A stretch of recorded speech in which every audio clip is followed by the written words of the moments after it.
И вновь возвращаемся к главной теме дня. Президент сегодня провел совещание по актуальным вопросам экономики.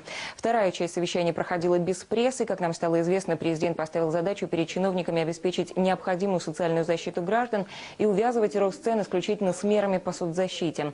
Глава государства подтвердил также, что курс доллара остается 5000 белорусских рублей. Поручил еще раз пересмотреть государственные бюджетные расходы. При этом Александр Лукашенко отметил, самое главное, чтобы сейчас работали предприятия и были защищены люди.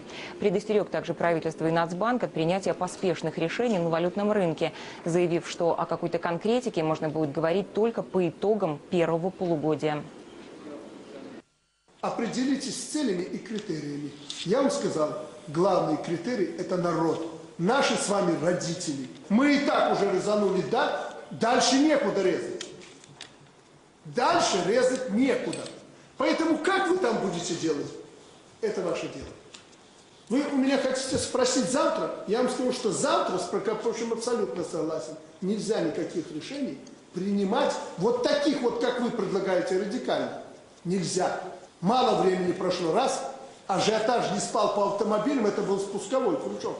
$1 миллиард мы выбросили, еще люди до 1 июля будут возить автомобиль. Можно завтра увезти эту пошлину, но это будет нечестно по отношению к людям. Я давно это мог бы сделать, но это нечестно будет. Вы накопили 3000, завтра готовы были вот эту ломачину купить, не только для того, чтобы проехать, не только, но и решить какие-то вопросы. Автомобиль же не роскошь в наше время уже. А я должен был зарезать людей. Я не стал вводить эту пошлину. Увел бы, не было бы этого ажиотажа на автомобиль, но вы бы не купили этот автомобиль, а вы хотели. Понимаете? Человеческое должно быть в основе ваших курсов, а когда мы не знаем, как точно идти? Давайте, мужики, спешить не будем. Итак, курс $5000 на сегодня реальный, принятый, и я впервые его поддерживаю. 5000 рублей за доллар – это нормальный курс.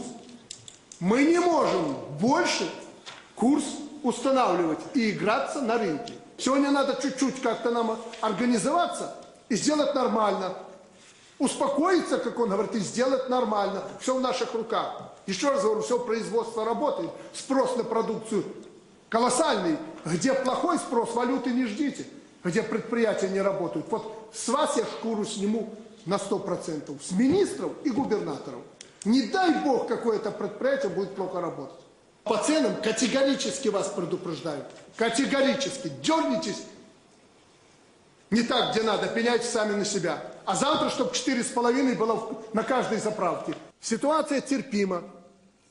Но я говорю, не надо дурацких вот этих шагов делать, чтобы людей травить. Вторая семья имеет автомобиль. Ну, каждая вторая. Зачем 30? Вот бюджет пополним. Вам это надо, этот бюджет сегодня? Профицит же у вас в бюджете в этом. Ну, давайте подрежем лучше бюджет. Давайте капитально чего-то не отремонтируем. Сегодня предприятия на плаву. Давайте им поручим школы порядок привести, как когда-то шефская эта помощь была. Детские садики и так далее. Давайте перенесем. Мы аж пока управляем это. Меньше с бюджета будем давать. Работайте так, как надо. Не обижайте людей. Тот же рост цен до 1 января мы спокойно можем выйти.